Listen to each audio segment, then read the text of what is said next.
Hey guys, it's Mr. Corzine. Sorry I couldn't be with you during class here today.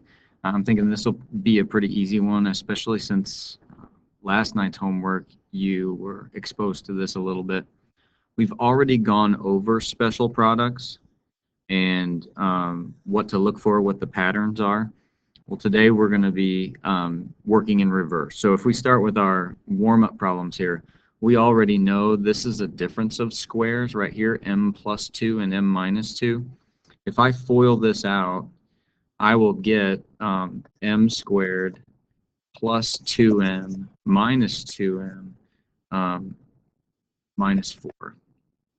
We already know that these two are going to cancel out, so I'll end up with m squared minus 4, which is just the first term and the last term squared separated by subtraction. We're going to see this and we're going to anticipate it so that now we can go backwards. I talked about this yesterday in class. We can go backwards and factor this back into the two binomials. Here we see 2y minus 3 equals, or 2y minus 3 squared. All of this gets squared. So when we multiply this out, 2y minus 3 times itself, we'll get this squared, so it's 4y squared. We'll get the last term squared, so that's a positive 9. And then we put these together and double it, so that's negative 6y. We double that to make a negative 12y. We know that pattern already, so like I was saying, we're going to take all of this now in our trinomial and work to change it back into those separate factors. Last one, this is another difference of squares, and it should be s squared minus 4t squared. That's the pattern. So today, hopefully by the time we're done, you can say I can factor special products. Let's go to the next problem. When you factor special products, let's just remember the pattern here. When you have a binomial and you square it, you get the first term squared, the last term squared, and then you put these two together, 7 times y, and you double. So that should be 14y. All of these are positive. There's no negative signs in that one. The difference of two squares, the pattern is square the first term, square the last term, separate them with subtraction. If you're having trouble with this, you just need to go back to some of our previous notes where we talked about special products, and hopefully that'll refresh your memory. Now this one right here, this is an example of an opportunity for you to judge whether this is a binomial square. Okay, so this would look like maybe we've got x plus 5, and we're going to square that. That's what I'm thinking, because we can find the square root of each one of these. But if that were true, let's think about that. We would get x squared, 25 is the last term, and in the middle we would get 5x, and we would double it to make it 10x. It doesn't look like that's what we have here. It looks like this middle term is a little bit off, so that's not what it is. Instead, if you wanted to factor this one, you would have to go back and see what multiplies together to make 25 and adds together to make 25. I'm not sure we're going to find anything right now that's going to do that. 25 and 1 won't even do it. So let's move on to the next one. You got to be careful that you don't fall into a trap of thinking just because the first and last term seem to be what's the word I'm looking for? Perfect squares. Then the middle term, you got to check that middle term to make sure that it fits. All right. Down here at the bottom, is this a difference of two squares? Well, I can tell you this right away right now. No, because why? See that positive sign right there? This is going to need to be negative if it was going to be the difference. So we can't do much with that at this time. So now let's move on. We're going to factor this binomial square. So let's look. 9y squared and 100z squared. That should be 3y and then 10z, and should be separated by a plus sign. So we should be able to square that. Now the only thing I'm looking for is when I put these together, that makes 30yz, and I double it. Does it make 60yz? Yes, it does. So we're in good shape. I'm going to make sure there's no more problems down here. Okay, moving on to the next one. So we need to factor this binomial square and solve it. So the difference here is that now it's set up to equal 0. So if we factor this side of our equation, we'll be able to find all the possible solutions for x, and then for x because it's all set up to equal 0.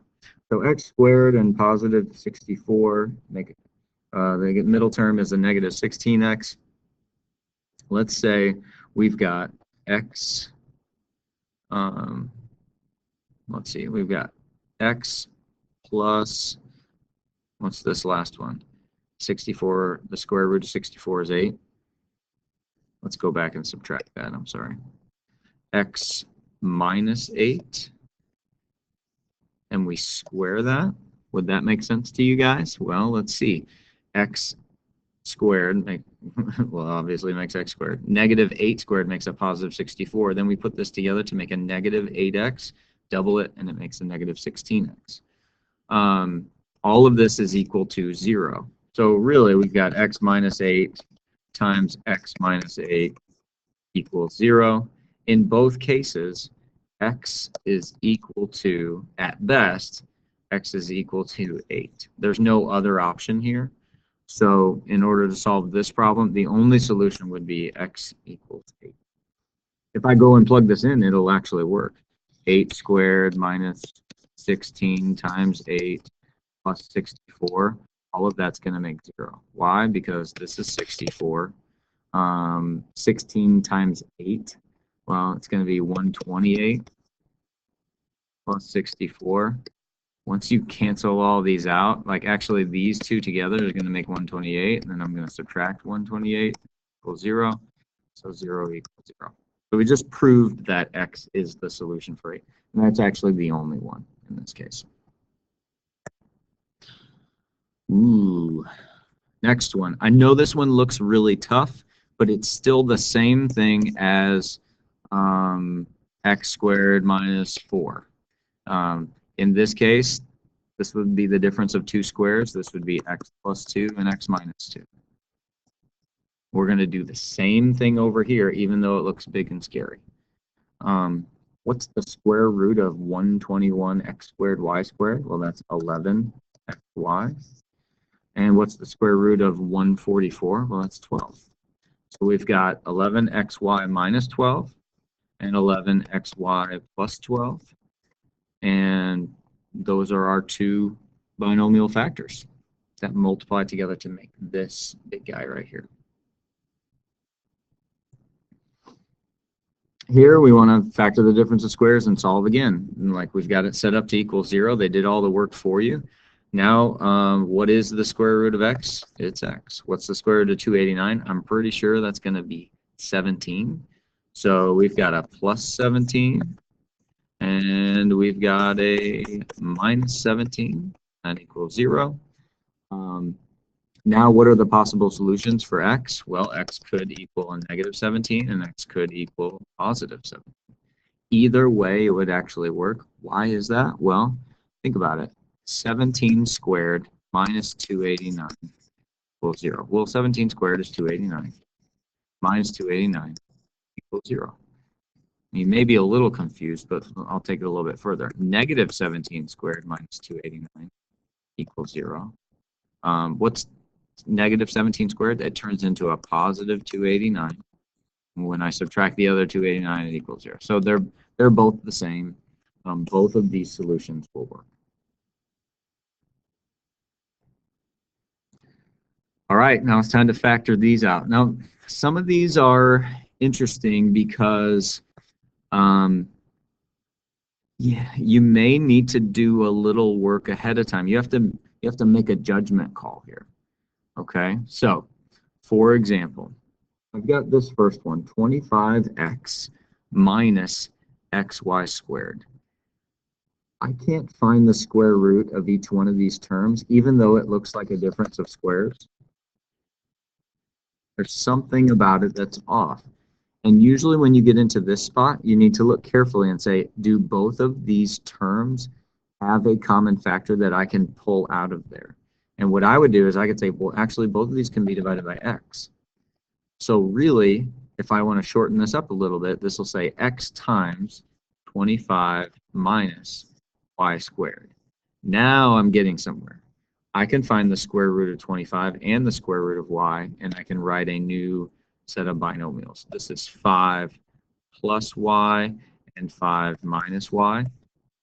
It's a difference of squares. But what else am I multiplying times?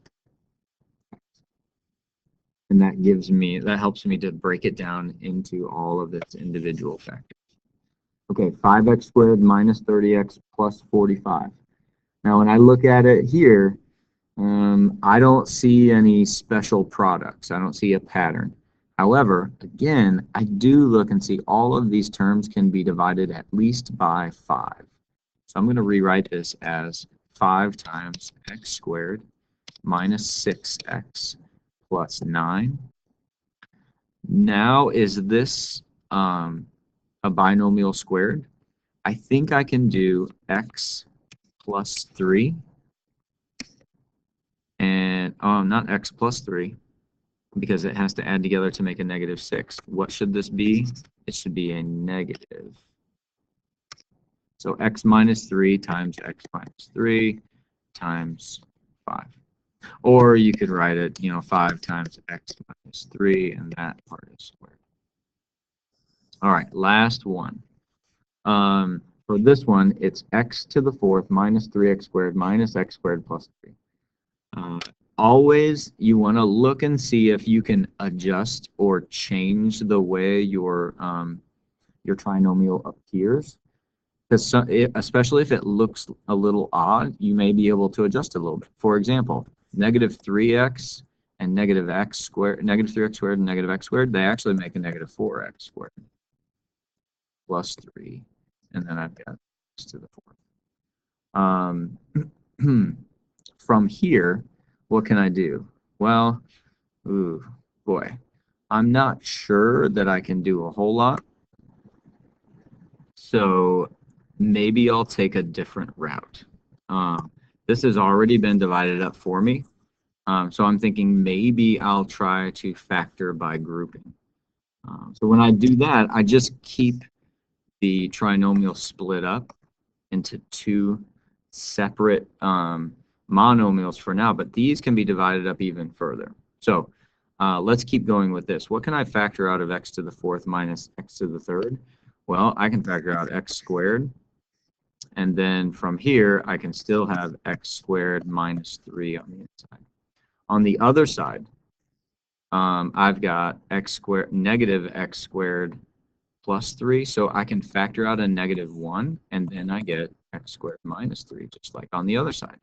So that's a good thing. That means now, when I pull this all back together, it says x squared minus 1, that's what these two are, and then x squared minus 3. Well, lots of people would stop right there, but I want to look a little bit further. Can I break this up any further? Is this a difference of squares? No, it doesn't work because I can't find the square root of negative 3, at least not, I can't find the square root of 3 very cleanly, so I'm going to leave it the way that it is. However, if I look a little more closely here, the square root of x squared is obviously x. That's easy. But what's the square root of 1? Well, it should be 1. So this is actually a difference of squares. X minus 1 and x plus 1. This almost always gets people whenever they see it the first time. And so I wanted to point this out to you guys because this will show up and you'll think that you're done factoring, but you can actually break it down into 2 more binomials here. So this is what you should end up with in the end for factoring out this polynomial. Should be getting pretty close to the end here. Let's see if we can factor these completely. That means we break it down as far as we can go. 5x to the 3rd minus 5x. Well, I can take a 5 out of there. So no, actually, I can take a 5x out of there. let's just erase that and try it again. We'll do 5x on both sides, or 5x here, and then that means I've got x squared minus what? Well, 1. Well, here's where this shows up again. X squared minus 1 can be broken down into x plus 1 and x minus 1. And all of that gets multiplied times 5x. We saw the same exact thing here. Now it shows up in the very next problem. Watch out for that. Okay, x to the 4th minus 81. Okay, well, here we go. This is going to be a difference of squares. So it's x squared minus 9 and x squared plus 9. A lot of people will stop on this one, but guess what? Even though I can't break this one down, this is another example of the difference of squares. So this is x plus 3 and x minus 3. While on this side, I still have to stay x squared plus 9. Ta-da! For you, you're now going to take that 9.7 worksheet, and there's lots of problems on there. Some of them are going to be real easy. Some of them will be a little more challenging, but you know, use extra paper, show your work.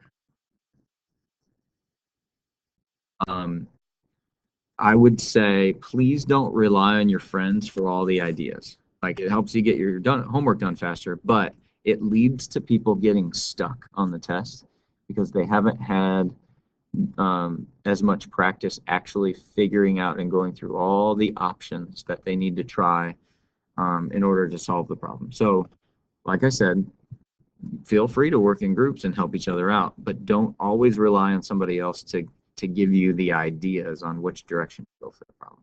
All right. Hope you guys have a great day, and hope you have plenty of time to get your homework. All right. Bye.